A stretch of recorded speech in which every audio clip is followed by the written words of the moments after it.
Cara, hoje nós estamos em 2025, em abril agora vai fazer 9 anos que o Amigos em Ação ele tá ativo na cidade de Guaíba.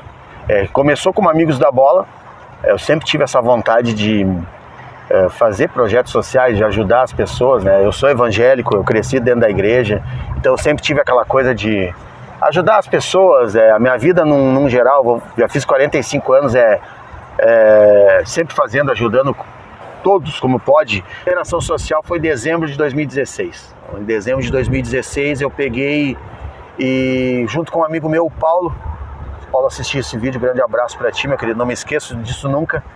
Eu me lembro que eu tinha feito alguns torneios de futebol naquele ano, em 2016, em Guaíba, e sempre arrecadando alimentos. Naquele final de ano, 2016, eu fui aqui, pertinho de onde a gente está, na casinha do Papai Noel. Peguei 10 cartinhas de crianças e aquelas 10 cartinhas foi a primeira ação social do Amigos da Bola. Qual a tua opinião sobre isso? Sim, isso faz parte. A gente vive numa sociedade, as pessoas têm que entender que a gente vive na sociedade brasileira, que é uma sociedade que durante anos se conviveu com a corrupção, e a gente convive até hoje, né, Nelson? Então, as coisas estão mudando? Estão mudando. A política no Brasil, que faz parte, quando as pessoas pensam em política, não é só eleições. Política é tudo que nós fazemos no dia a dia. O que tu está fazendo aqui é uma política dentro do jornalismo, entendeu? Mostrar o serviço público, mostrar os serviços que são feitos dentro de uma cidade. Tudo é política. Qualquer ação que nós formos fazer são ações políticas, são ações públicas. Lá no início era uma briga. Os primeiros 3 anos de associação, praticamente ali 16, 17, 18, até 19, era no bolso. Muito botei dinheiro do meu bolso para poder manter o projeto. A escolinha de futebol mesmo, eu mantive ela praticamente sozinha. Todo mês ela era 500, 600 reais de aluguel de quadra, de equipamentos, tudo tirado do meu bolso, do meu dinheiro, do meu trabalho. A Guaíba já é grande por estar do lado de Porto Alegre. Isso é um erro. O empresariado de Guaíba tem que botar na cabeça de que sim, temos que, não importa se for um patrocínio de 100 reais, entendeu? De 50 reais, faça o patrocínio no esporte de Guaíba, aproximem a comunidade com os empresários, com os esportistas locais, cresçam uma cidade num todo. Gente, posso estar errado? 20 mil empresários em Guaíba? Talvez um pouquinho alto eu chutei, que seja 10 mil empresários. Se 10% deles 1.000 investirem, nós já temos um investimento de 100 mil. Aí tu imagina pegar esse investimento de 100 mil mensal e tu distribuir. Eu vou dar 10 mil para patinação, eu vou dar 10 mil para o karatê, eu vou dar 10 mil para os meninos do taekwondo, eu vou dar 10 mil para os meninos do skate, eu vou dar 10 mil para o Penharol, para o projeto de futsal, para a escolinha lá. Para canoagem. Tu pegou 100 mil, que não custou nada para os cofres dos empresários, e tu ajudou N projetos em Guaíba. E o melhor de tudo, teu nome vai estar lá ligado, ó, eu apoiei esse projeto.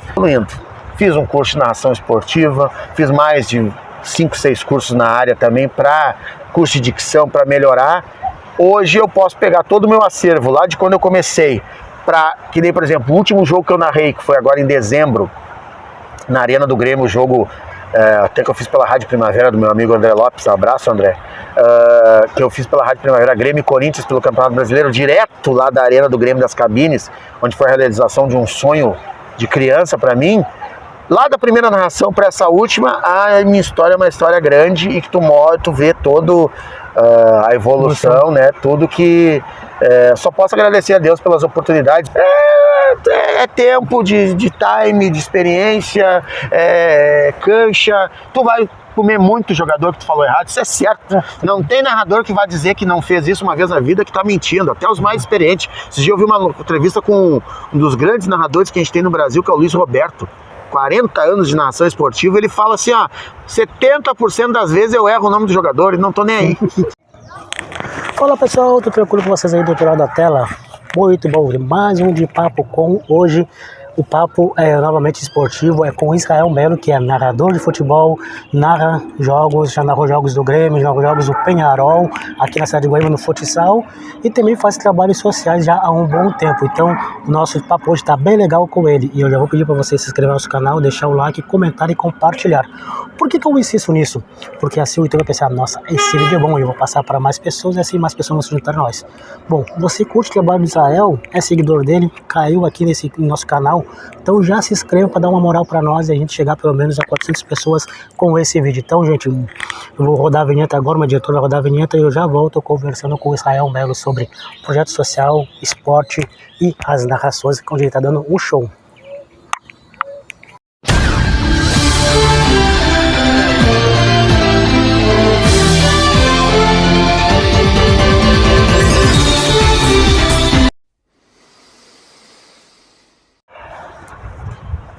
Bom, então pessoal, como vocês viram aí hoje, então o nosso de Papo Com aqui é com o Israel, que é narrador aqui da cidade de Guaíba, também fez muitos trabalhos sociais. Tudo bem, Israel? Tudo bom, Nelson? Como é que tá? Tranquilo. Prazer falar contigo aí, prazer é estar falando com teus ouvintes aí. Tá bom, depois de um tempo voltamos a se reencontrar de novo.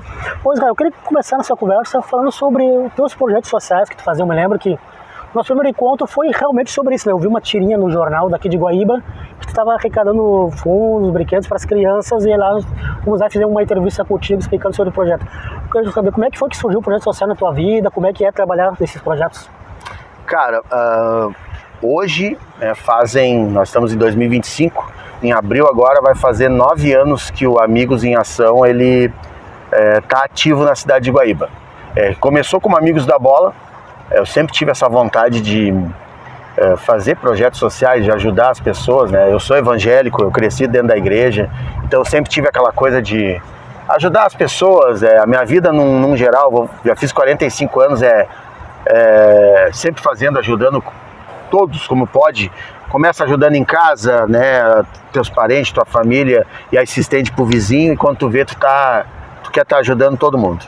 Por causa disso, eu sempre tive essa vontade de fazer trabalho social, cara. E em 2016, eu cheguei num ponto que eu olhei assim, ó, cara, se eu ficar, a vida tá passando, se eu ficar só fazendo planos e planejamentos, nunca vai sair do papel. E aí, naquele ano, eu me lembro que eu ainda estava na igreja que eu congregava, e eu vi a necessidade de, como eu sempre gostei de esporte, né, de fazer uma escolinha de futebol. Iniciei uma escolinha, me lembro como se fosse hoje, abril de 2016, uma escolinha tinha uns 15, 18 alunos na época. Ali começou a primeira aula, essa primeira aula se tornou uma segunda, uma terceira, uma quarta. Depois de uns 6 meses, a escolinha já tinha uma média de uns 80 alunos fixos, tudo crianças, a maioria de baixa renda. Sempre foi gratuita, nunca foi cobrado nada. As aulas eram ali no society do Toninho, ali na Colina, aqui em Guaíba, todos os sábados. Resumo, as coisas foram crescendo, tu vai conhecendo pessoas, conhecendo a situação e o dia a dia das crianças, vendo várias situações de vulnerabilidade, e a ação social do Amigos da Bola, né? A primeira ação social foi em dezembro de 2016. Em dezembro de 2016 eu peguei e, junto com um amigo meu, o Paulo assistiu esse vídeo, grande abraço para ti, meu querido, não me esqueço disso nunca. Eu me lembro que eu tinha feito alguns torneios de futebol naquele ano, em 2016, em Guaíba, e sempre arrecadando alimentos. Naquele final de ano, 2016, eu fui aqui, pertinho de onde a gente está, na casinha do Papai Noel. Peguei 10 cartinhas de crianças, e aquelas 10 cartinhas foi a primeira ação social do Amigos da Bola. Foram 10 cartinhas sorteadas, onde tinha uma média nas cartinhas eram umas 15, 16 crianças.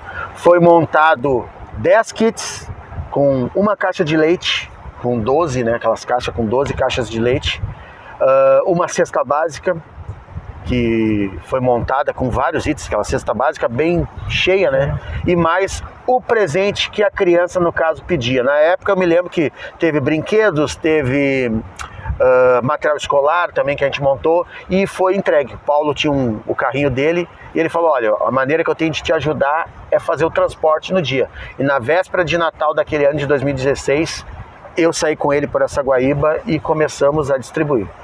Dali em diante, Nelson, para tu ter uma ideia, o troço cresceu. Pessoas foram chegando. A Débora, minha amigona lá da Nova Guaíba, foi a primeira a colar junto. Eu sabia que ela era uma baita de uma líder social, líder comunitária lá no bairro.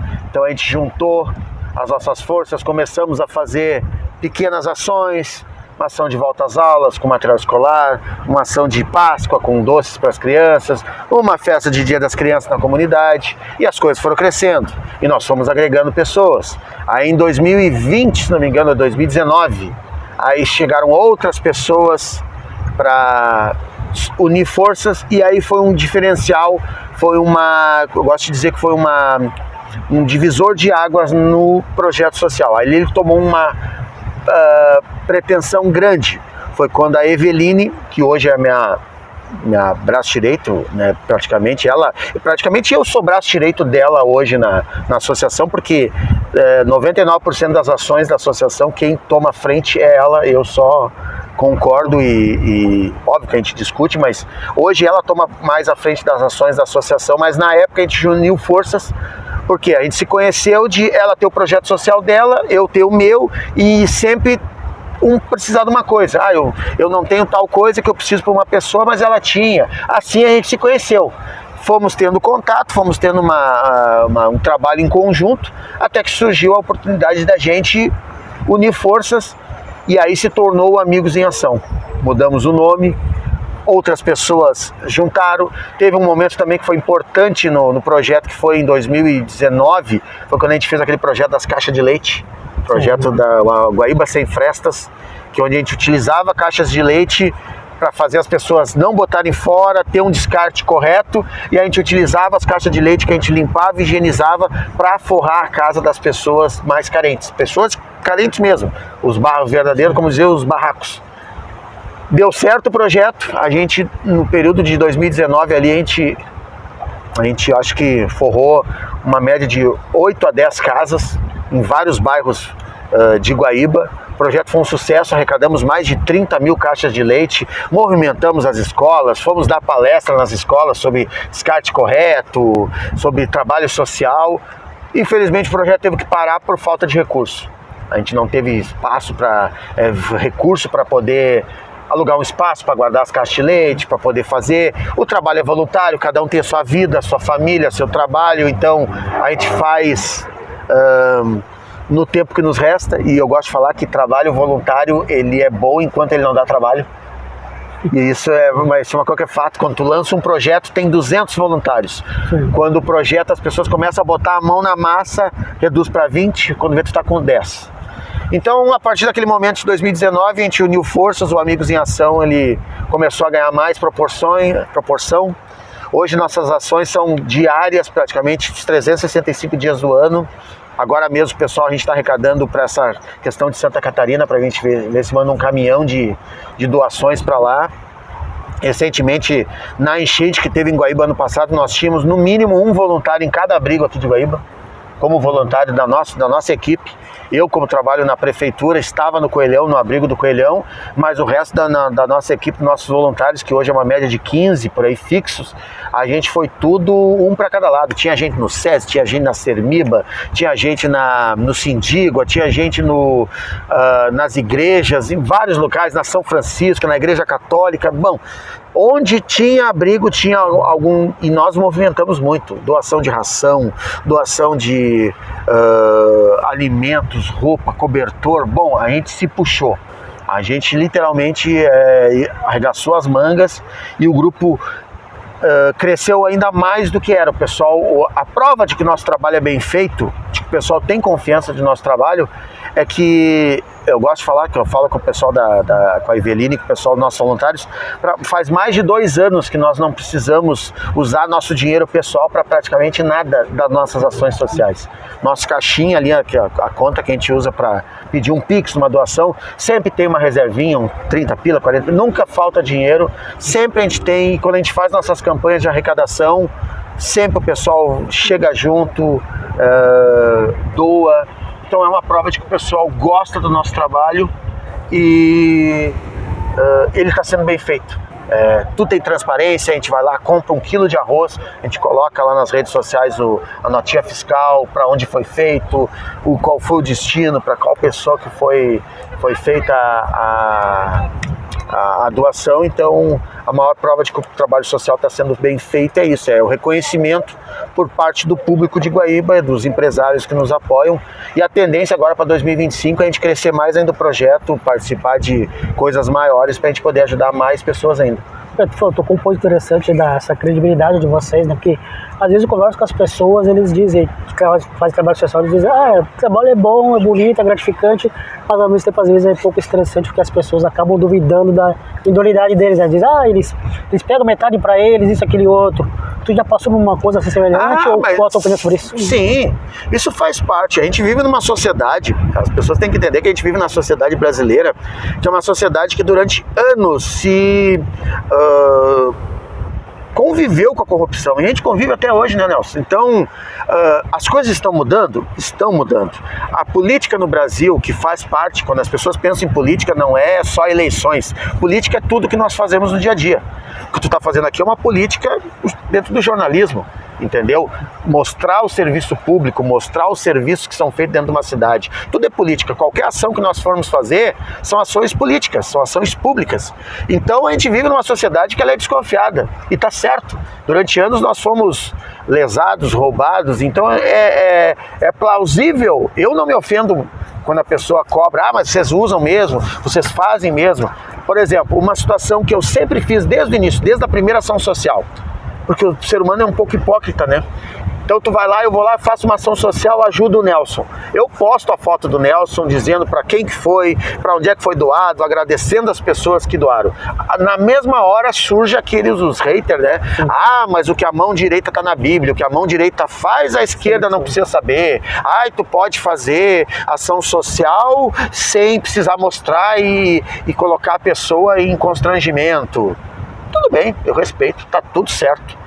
Mas eu já penso, e graças a Deus que o nosso pessoal da nossa associação também, as pessoas que fazem parte ali da nossa diretoria, dos nossos voluntários, eles também pensam assim, a gente usa isso como meio de divulgação, para que mais pessoas se solidarizem e queiram participar. A gente mostra para as pessoas verem, Claro, desde o início foi assim? Não foi assim, como eu falei. Lá no início era uma briga. Os primeiros 3 anos de associação, praticamente ali 16, 17, 18, até 19, era no bolso. Muito botei dinheiro do meu bolso para poder manter o projeto. A escolinha de futebol mesmo, eu mantive ela praticamente sozinha.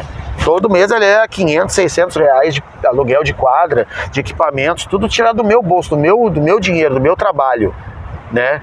E foi uma coisa interessante para te ver como as pessoas são, né? Eu gosto de contar isso. A gente, como trabalha com comunicação, a gente gosta de contar histórias, né? Teve uma história interessante. Eu comprei meu primeiro carro. Fui ter meu primeiro carro em 2017.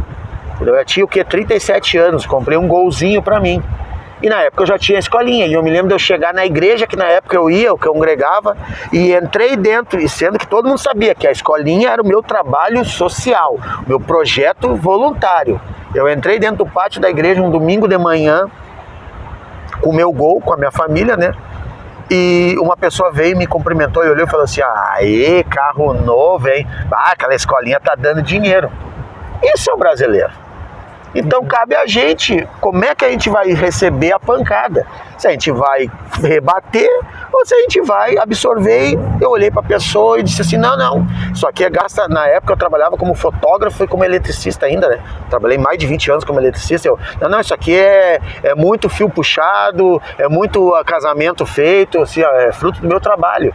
Então, hoje a associação ela tem credibilidade porque tem pessoas sérias, pessoas honestas, como eu falei. A Eveline hoje ela cuida de todo o caixa da associação, é por intermédio dela que a gente conseguiu ter acesso a essas pessoas que doam para nós, e ela, toda ação que a gente faz, todo movimento que é feito no caixa, ela vai lá, aposta, tirado 300 reais do caixinha para comprar a cesta básica para dar para a família do fulano. Essa credibilidade, por mais que alguns não gostem, pode ter certeza que a maioria vai gostar. E vai ver assim, realmente, o Nelson, ele faz pelo certo. E o que a gente aprende com a caminhada é que a gente fazendo as coisas certas, as coisas vão fluir bem. Sim. Mas apesar disso tudo, essas desconfianças tudo, eu acho que não tem pagamento melhor do que ver o sorriso daquelas crianças, né? Eu me lembro que tu mandava materiais pra nós fazer na TV Costa Doce Matérias, sempre tava as crianças sorrindo com as balinhas, os brinquedos ganhavam, né? Acho que esse pagamento... Até hoje, que nem eu falo, eu tenho um pensamento comigo assim, ó, por que uma das coisas que mais entristece a gente no trabalho social é saber que, o que eu vou falar agora é forte, não vou generalizar e dizer 90%, mas 60%, 70% das famílias que a gente ajudam não merecem ajuda. Porque em algum momento da vida elas tiveram ajuda. Não é só nós que fazemos trabalho social, tem muitas pessoas que fazem trabalho social, as próprias prefeituras nas cidades têm trabalho social. Uma das coisas que as pessoas não entendem por que isso aqui que a gente faz não é trabalho social, é assistencialismo. Tem que também saber separar as coisas, né? Assistencialismo social, que é, teoricamente, na brecha que o poder público não ampara, as entidades vão e amparam. É basicamente isso. Mas muitas pessoas, quando a gente vai ajudar, receberam ajuda, só que é uma coisa cultural. Lá de baixo, a família, o marido, a mulher, né, cresceram naquela pobreza de cultura, pobreza de educação, pobreza de acesso a recursos. Então eles eu não vou conseguir mudar a consciência deles e ensinar eles. Agora a criança a gente vai. E é nisso que eu me apego. Aquela família não merece, mas as crianças não têm culpa. Então por isso que a gente continua sempre ajudando. O foco nosso é as crianças, que aquelas crianças possam ver desde cedo o que é a solidariedade, o que é estender a mão, o que é ajudar quando precisa, porque, cara, a vida ela mostra de uma maneira bem clara e direta em algum momento da nossa vida nós vamos precisar de ajuda. Ninguém chega aonde chegou sem a ajuda de ninguém, desde a pessoa mais pobre até a pessoa que hoje é milionária, que tem, entendeu, bilhões. Em algum momento alguém ajudou ela. Ninguém é tão autossuficiente de dizer, eu consegui sozinho, com a força do meu braço. Não, cara. Primeiro que ninguém faz nada sozinho. A gente não faz nada sem Deus. E segundo, na vida, a gente não vai fazer nada sem o apoio e o empurrão. Então, se a gente puder ser essa alavanca para empurrar essas crianças, elas entenderem que com trabalho, com dedicação, que sim, a vida é difícil, mas existem as maneiras de a gente procurar acesso aos recursos, a uma educação para melhorar, para elas terem uma vida talvez que seja melhor que as que elas têm hoje, com certeza a gente vai fazer. E como é que tu olha para esses bairros mais humildes de Guaíba aqui? Eu sempre cito São Jorge, São Francisco como os bairros mais humildes aqui da São Jorge, de Guaíba, né? Como é que tu olha para essas crianças que lá estão, que muitos convivem até no meio das drogas, né, tudo? Como é que é o olhar teu assim, com esse trabalho social assim para elas? É um trabalho, eu acredito assim, que o trabalho dentro das comunidades, a gente sabe que essa questão do tráfico, da criminalidade não vai diminuir, não vai sumir. Diminuir pode. Para isso tem as forças de segurança da cidade, né? O serviço público está aí para com ações assertivas fazer essas ações que diminuam isso. Dentro das comunidades tem que começar, primeiramente, tem que dentro da própria comunidade, a comunidade perder aquele pensamento de vitimismo, de se diminuir, eu sou de uma comunidade carente, eu sou de uma comunidade pobre e eu não tenho acesso a nada. Não, tu tem acesso sim. Desde o bairro com mais infraestrutura para o bairro com menor infraestrutura, todos nós somos iguais. Todos nós temos acesso a tudo, aos serviços públicos, acesso à educação. O que cabe a nós querer isso para nós, ir atrás, correr atrás. Hoje, por exemplo, mesmo, existem muitos recursos, muitos recursos públicos que não são utilizados porque não há uma procura correta. Essa procura correta tem que ser feita por meio das comunidades. Dentro dessas comunidades tem que ter líderes que se levantem. Líderes comunitários que se levantem, eles têm que fazer o levantamento do quais são as debilidades dentro do bairro. Aqui eu preciso de mais educação, aqui eu preciso de mais saúde, aqui é um bairro com menos recursos, entendeu? A mão de obra daqui ela é menos qualificada, então eu tenho que procurar mais educação, mais formação para o meu pessoal da comunidade, para minhas crianças. Tem que vir de dentro do bairro isso. A prova que nem tu falou, nós temos grandes bairros hoje em Guaíba e bairros que até um pouco tempo atrás são bairros de comunidade, que é o bairro São Jorge Primavera. O bairro São Jorge Primavera está crescendo. O bairro São Jorge Primavera hoje tem um dos projetos sociais de mais relevância na cidade, que é o Ação Desperta, que está crescendo, está dando oportunidade. Quem é que teve essa ideia? O pessoal do bairro. O bairro São Jorge hoje tem 2 vereadores eleitos. Entendeu? Isso conta muito. A partir do momento que as comunidades pararem de... Isso, um recado importante para as pessoas, principalmente quem se denomina líder comunitário dentro dos seus bairros.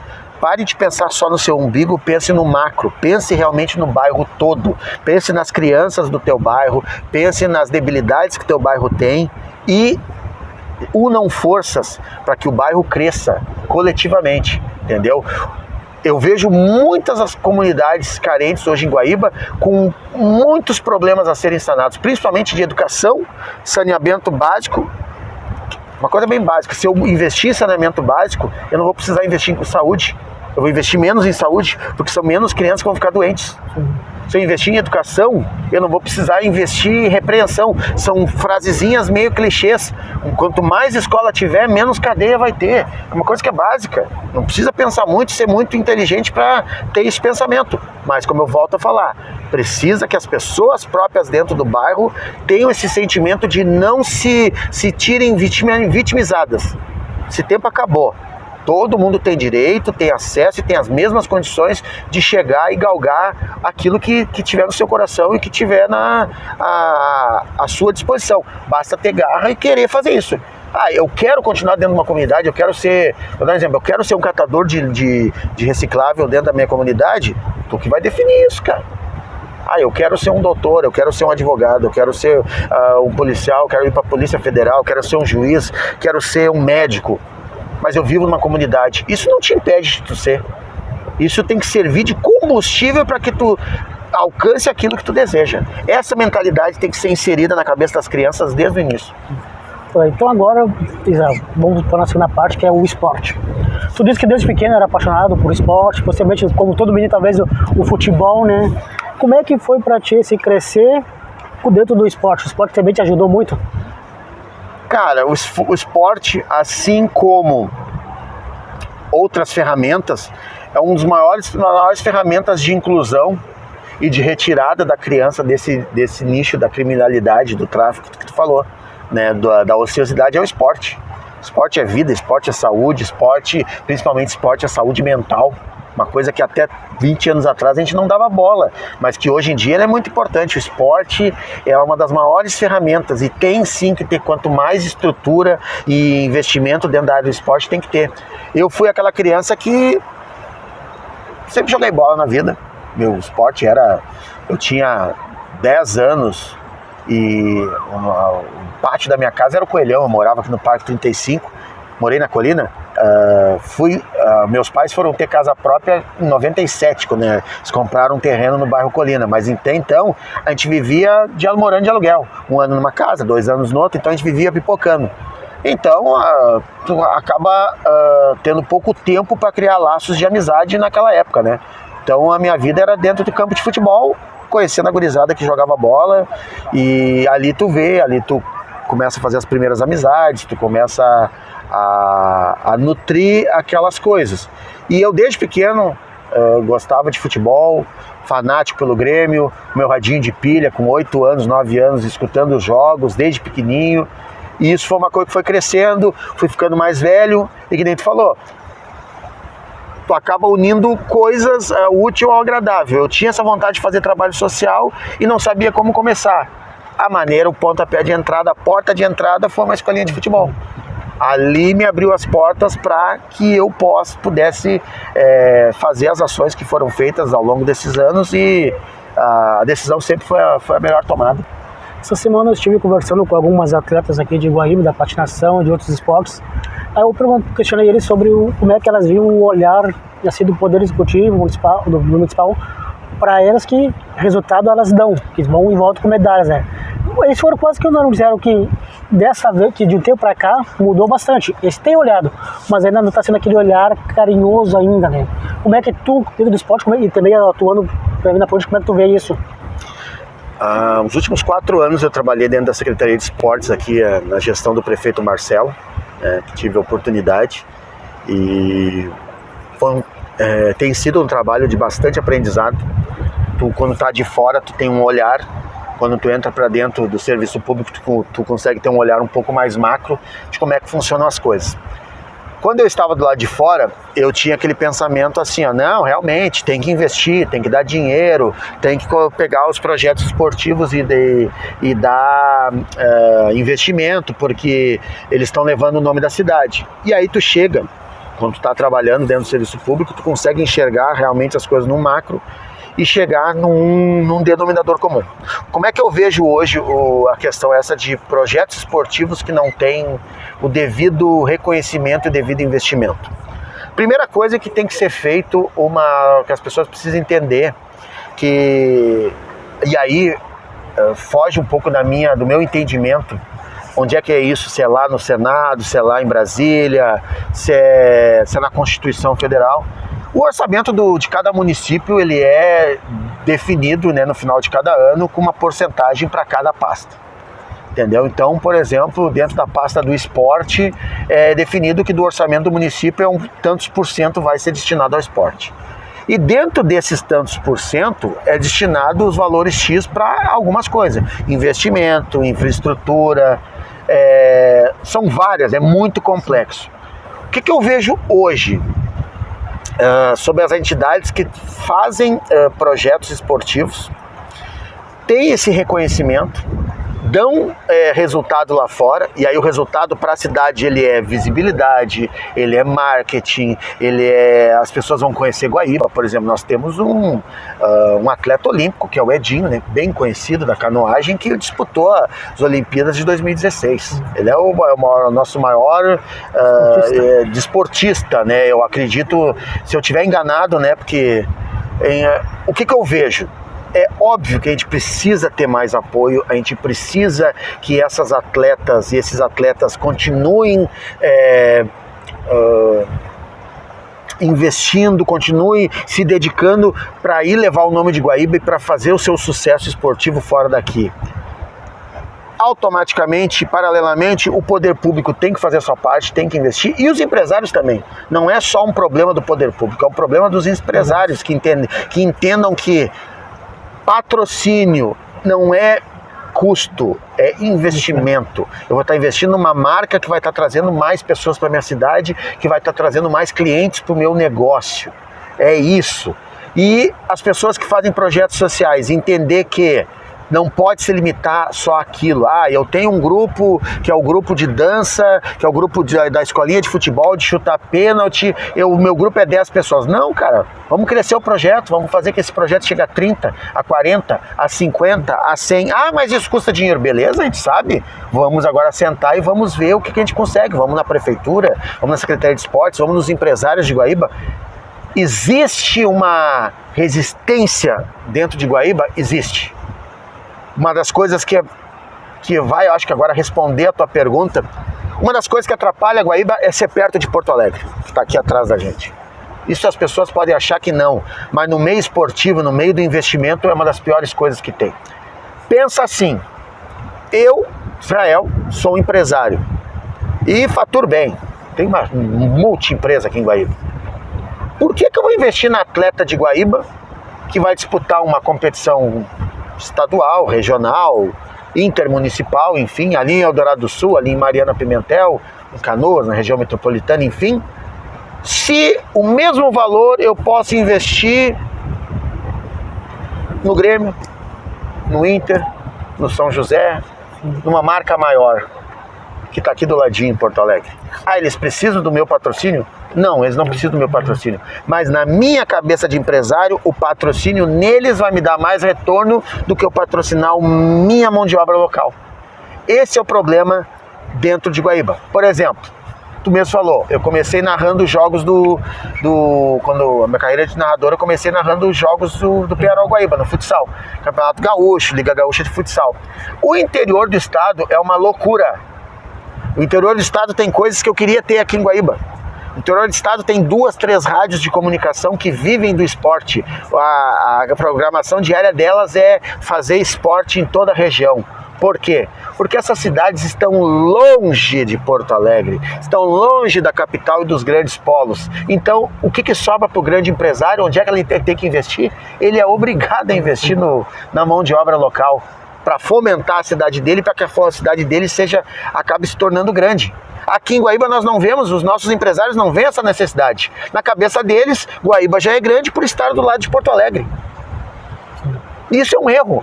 O empresariado de Guaíba tem que botar na cabeça de que sim, temos que, não importa se for um patrocínio de R$100, entendeu? De R$50, faça o patrocínio no esporte de Guaíba. Aproximem a comunidade com os empresários, com os esportistas locais, cresçam a cidade num todo. Nós temos aí, vou dar um exemplo, se nós tivermos 1.000 empresários de Guaíba, dando uma contribuição de R$100, nós já temos 100 mil em investimento no esporte, que é hoje maior do que muito do que é investido no esporte de Guaíba. Aí tu, como empresário, R$100 pra ti vai fazer falta no teu bolso? Não.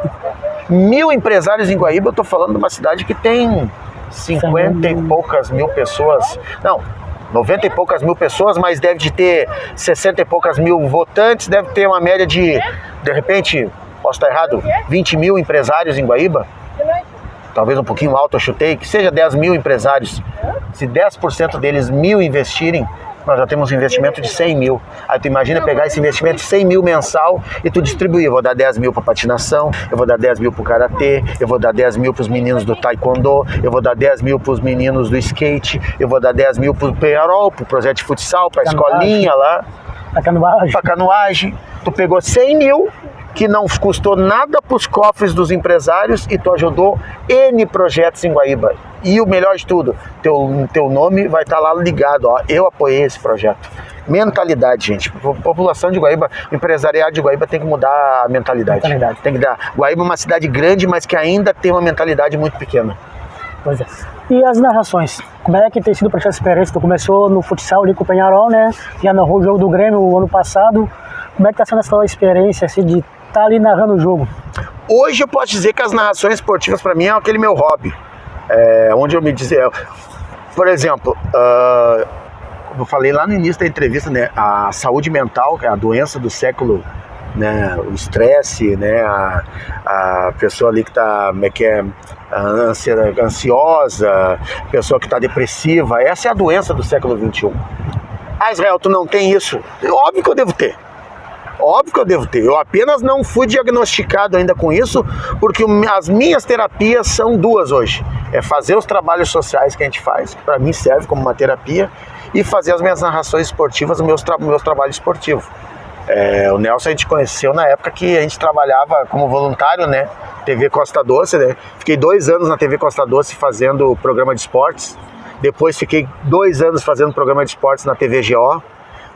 Mais de 2 anos também como colunista esportivo do jornal Nova Folha. Um abraço pro meu amigo Valmir Miquelon.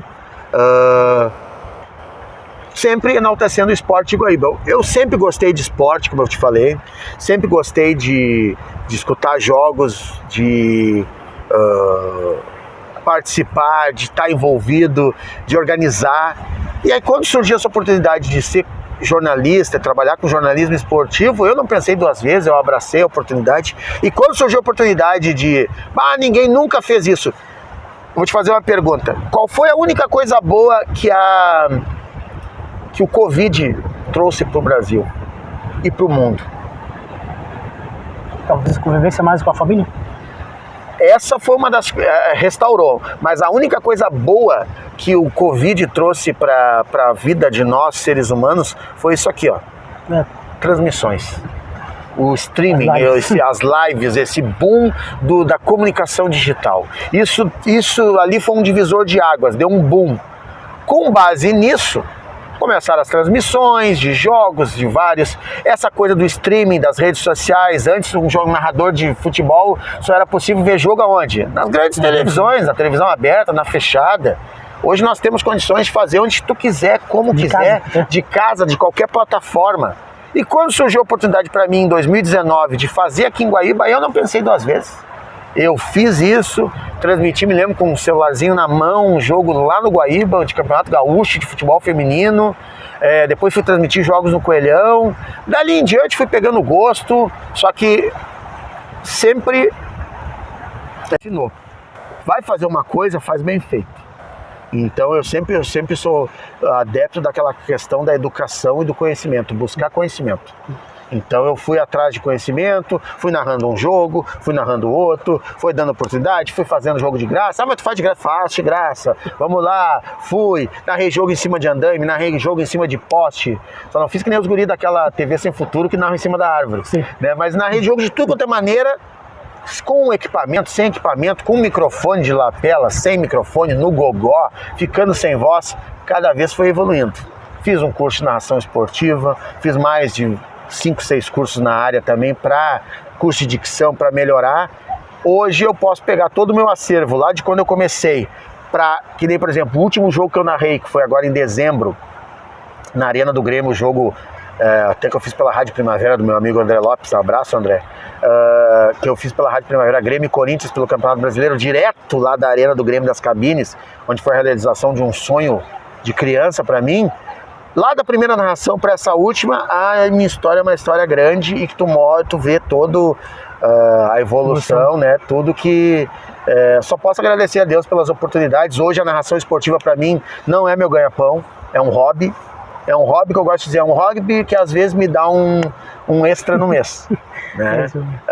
Fiz muitos jogos pela Prefeitura de Guaíba. Uma coisa que nunca teve aqui na Prefeitura de Guaíba foi transmissão de jogos ao vivo. Nunca teve na gestão essa agora do prefeito Marcelo.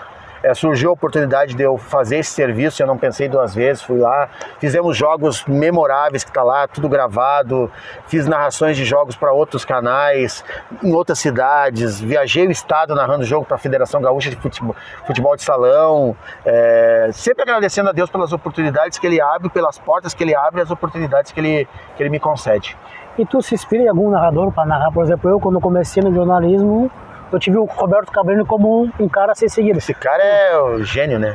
Tu tem um narrador que tu tenta se espelhar, pelo menos assim, ó, se eu for uns 10% dele, pra mim já tá bom. Não que tu vai imitar, né? Vou te ser bem sincero, eu sou aquele cara que eu não tive essa oportunidade ainda, de fazer esse tipo de narração, que é narrar. Tu trabalhou para rádio mesmo. Eu não tive a oportunidade de trabalhar para rádio ainda, para uma rádio. Sempre trabalhei para web TV, essas coisas, fiz transmissões pessoais, tudo. Então a minha narração geralmente sempre foi para o público que está assistindo a imagem, então é uma narração de TV. Mas eu sou fã do rádio.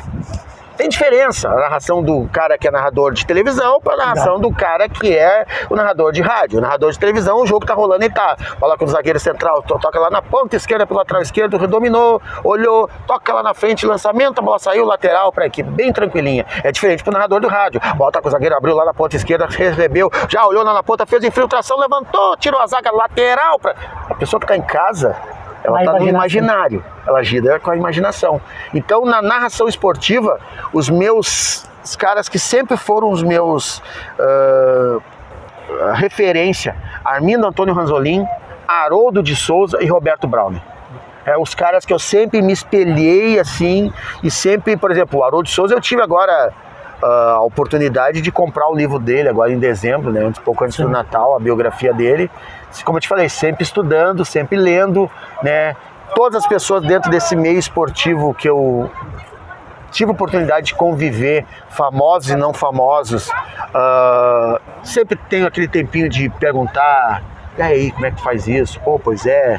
Por exemplo, eu tive a oportunidade de narrar a Copa RS de futebol amador, conhecer pessoas do futebol que são o Darley, entrevistei o Darley, que era secretário de esportes, que foi meu ídolo no Grêmio, muito estava aqui com o radinho de pilha escutando, defender o Darley, estava ali conversando com o cara.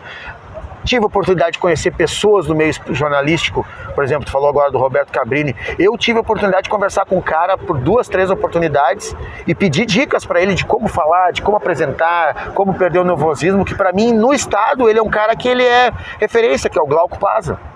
Tive a oportunidade de conversar com o Glauco Paza e ter essa oportunidade de conversar. Então, no jornalismo, narração esportiva, Da televisão, eu não tive a oportunidade de conversar com o cara que eu achava que era a maior narração esportiva da TV, que para mim era o Celestino Valenzuela e o Luciano do Vale, eram os dois. Felizmente os dois já faleceram, eu não tive essa oportunidade de conversar com eles. Mas gosto também de... não sou os modinha que... gosto do Galvão Bueno, acho ele legal. Gosto do Pedro Ernesto, acho bacana. Mas minhas referências, né, se eu for te dar hoje, no rádio é Armindo Antônio Ranzolin, Haroldo de Souza e o falecido Roberto Brauner. Gostava muito do Marco Antônio Pereira, adorava, tive a oportunidade de conhecer ele pessoalmente, conversar com ele. E na televisão, J. Júnior também gosto muito. Pois é, então, narração, teus ídolos, tudo. Eu quero que tu me diga, então, assim, por exemplo, pra mim o narrador acho que ele é um dos principais e mais difíceis de narrar. O repórter tá atrás do gol, tá? Depois de gols, jogada, tudo ok, tranquilo. Comentarista tem as táticas, tudo, tem que estudar as táticas. Como o treinador mudar pra botar isso, pra botar aquele outro. Mas o narrador, ele tem, eu acho, uma tarefa mais complicada, porque ele tem que decorar o nome do jogador, decorar a fisionomia dele e também os números. E às vezes os clubes, os patrocinadores botam umas camisas que complicam a visão do narrador, né? Como é que é pra narrar assim? O narrador, ele é o comandante do show, né? Uma transmissão esportiva, ela é um show. Ela é um show que tu vai transmitir pro teu público. E tu é que comanda. Então, por exemplo, assim, faz parte... Israel, é difícil... Como é que tu decora? Hoje, por exemplo, hoje tu acaba pegando algumas manhas depois de tempo, com a experiência. Por isso que eu digo, sempre que tu tiver a oportunidade de falar com pessoas mais experientes na área e pedir dicas, tudo é válido.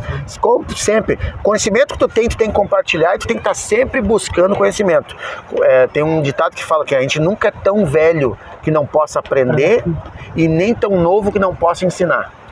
Então, assim, como eu vou comandar o show, eu tenho que me preparar. É um jogo de futebol de campo, é minha obrigação como narrador já buscar informações. Não é só do comentarista não, do narrador também. Buscar informações sobre os times, sobre os jogadores, fazer já, jogo de campo, como é que eu mesmo faço? Eu tenho minhas colinhas ali, meus papeizinhos que ficam ali do lado, numeração e nome do jogador do time A de um lado, time do outro, entendeu? Características, novidades, peculiaridades, tô sempre ali, ó. É fácil? Claro que não. Pega uma narração, como eu já tô mais ambientado com futsal, que além de ser um jogo mais rápido, mas é um jogo menor, futsal tu vai ver, posso não conhecer nenhum dos dois times, dá 2 minutos de jogo eu já tô falando a maioria dos jogadores sem precisar olhar no papel. Já peguei, isso aí é treinamento, é uma coisa pessoal minha, já tem essa facilidade. Campo demora um pouco mais. Aí campo demora um pouco mais, o que tu faz? Tu tem que ter a manha.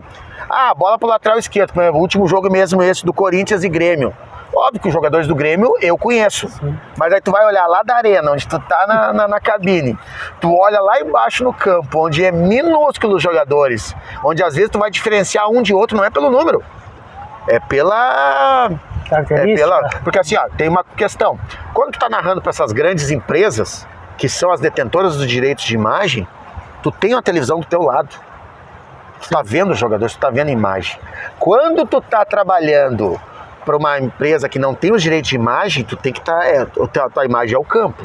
É aquilo ali. E mal e porcamente tu tá no celular aqui, olhando, numa outra telinha, olhando aqui. Então, o que acontece? Tu vai pegar na manha, a bola pro lateral esquerdo do Corinthians. Eu não preciso dizer o nome dele. Bola lá pro lateral esquerdo do Corinthians, ele bota a bola no meio campo ali, pega agora o volante, aí nesse meio tempo que eu falei volante, eu já tô olhando pro papel aqui, pro volante Lucas Bidon recebe, toca agora a bola para Ramalho, entendeu? É tempo de time, de experiência, cancha, tu vai comer muito jogador que tu falou errado, isso é certo. Não tem narrador que vai dizer que não fez isso uma vez na vida que tá mentindo, até os mais experientes. Esses dias eu vi uma entrevista com um dos grandes narradores que a gente tem no Brasil, que é o Luiz Roberto. 40 anos de narração esportiva, ele fala assim, 70% das vezes eu erro o nome do jogador e não tô nem aí. Pois é, então, eu te agradecer então por ter estado conversar com a gente. Te agradeço pela oportunidade, que tu possa estar retomando aí teus trabalhos, que você sempre te admirei como jornalista aí, e falando com o pessoal que é referência na cidade, né? Muitas vezes, isso aí é uma coisa que eu acho legal, dar oportunidade para as pessoas, às vezes, que são referência em muitas áreas, e o próprio público da cidade não conhece, né? Exatamente. Não sabe, então isso é bacana, isso é legal, e sucesso no teu trabalho aí. Obrigado.